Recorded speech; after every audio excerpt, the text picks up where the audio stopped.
চাষা মনে মনে বলল, কি আজব ব্যাপার, মারের ঠেলায় শিয়াল বাঘ হয়ে গেছে। এখন এই বাঘ যদি একবার ছাড়া পায় তাহলেই বিপদ। বাধা থাকা অবস্থায় এর একটা ব্যবস্থা করতে হবে। তখন চাষা গিয়ে বাঘকেই মারতে শুরু করলো। মারের ঠেলায় বাঘ একসময় নিস্তেজ হয়ে পড়লো।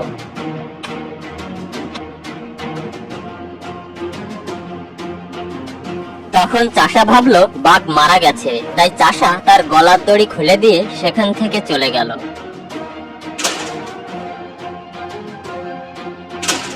অনেক সময় পর বাঘের জ্ঞান ফিরল। সারা শরীরে প্রচন্ড ব্যথা নিয়ে সে বনের পথে চলল। চলতে চলতে সে বলল, আমার সাথে চলা কি, আমার সাথে বেটা শিয়ালকে একবার হাতের নাগালে পাই, তারপর ওর মজা দেখাবো। অন্যদিকে শিয়াল এক মরিচ খেতে ঘুরে বেড়াচ্ছে। উদ্দেশ্য খেতে পাকা মরিচ খেতে আসা মুরগি ধরে খাওয়া। বাঘ চলতে চলতে সেই পথেই আসছিল। হঠাৎ সে শিয়ালকে দেখলো আর সেখানে এসে বলল, হ্যাঁ বাবাজি, এবার যাবে কোথায়? খুব তো খেল দেখালে, আজ তোর শেষ দিন।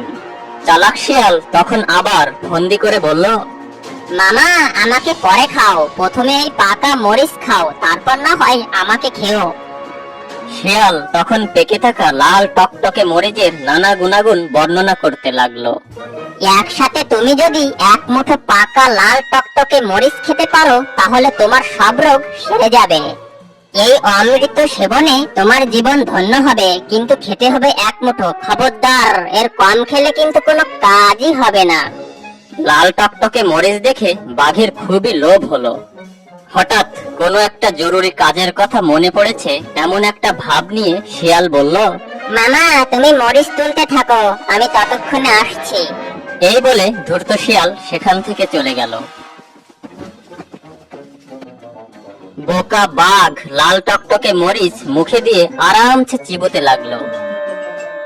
কয়েক চিবুনি দেওয়ার পর বাঘ টের পেল শিয়ালের চালাকি, কিন্তু ততক্ষণ বড্ড দেরি হয়ে গেছে। প্রচন্ড ঝালে তার মুখ পুড়ে যেতে লাগলো, নাক মুখ দিয়ে গরম ধোঁয়া বের হতে লাগলো।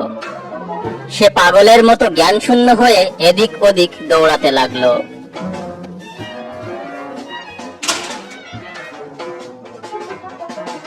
শালা বদমাইশ, ধোকাবাজ কোথাকার, এবার শিয়ালকে পেলে আর আস্ত রাখবো না, যেখানেই পাবো সেখানেই একেবারে চিবিয়ে খাবো।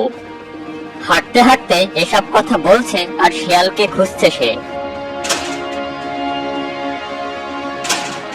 একদিন বাঘ খাবারের সন্ধানে বনে হাঁটছিল। হঠাৎ সে দেখলো শিয়াল জঙ্গলের মধ্যে ঘাপটি মেরে বসে আছে।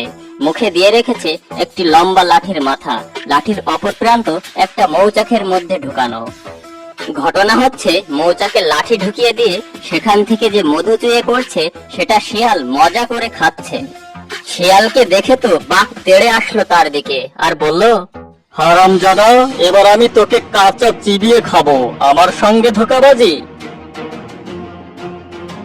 তখন দুষ্টু শিয়াল বলল, মামা আমাকে একটু পরে খাও, তার আগে তুমি এখানে একটু মুখ লাগাও। শিয়াল লাঠিটি বাঘের দিকে এগিয়ে দিল। বাঘ পুরনো কথা ভুলে গিয়ে লাঠিতে মুখ লাগালো। সুমিষ্ট মধু তার মুখে পড়লো। মধু বড়ই সুস্বাদু। বাঘ লোভে পড়লো। অমনি শিয়াল মধুর গুণ বর্ণনায় লেগে গেল। মধু সকল রোগের মহা ঔষধ, পিত্তরোগ সঞ্চারক, সর্বরোগ বিনাশী। দুষ্ট শিয়াল আবার বাঘকে বলল, আমি ছোট প্রাণী, অল্পতেই তুষ্ট, তোমার তো আর অল্পতে হবে না। তুমি বরং মৌচাকে মুখ ঢুকিয়ে দাও, একসাথে অনেক মধু পাবে, ওখানে তৃপ্তি সহকারে খেতে পারবে। বাঘ ভাবলো শিয়াল তো ঠিকই বলেছে, যেই ভাবা সেই কাজ। সে উঁচু ডালের সামনে দুই পা তুলে দিল আর মুখটি জোর করে ঢুকিয়ে দিল মৌচাকের মধ্যে।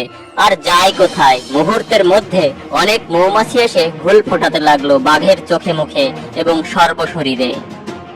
ওরে বাবা, এরা কারা? আমাকে মেরে ফেললো, বাঁচাও বাঁচাও। বাঘ দৌড়াতে লাগলো আর শিয়াল পণ্ডিতের 14 গোষ্ঠী উদ্ধার করতে লাগলো।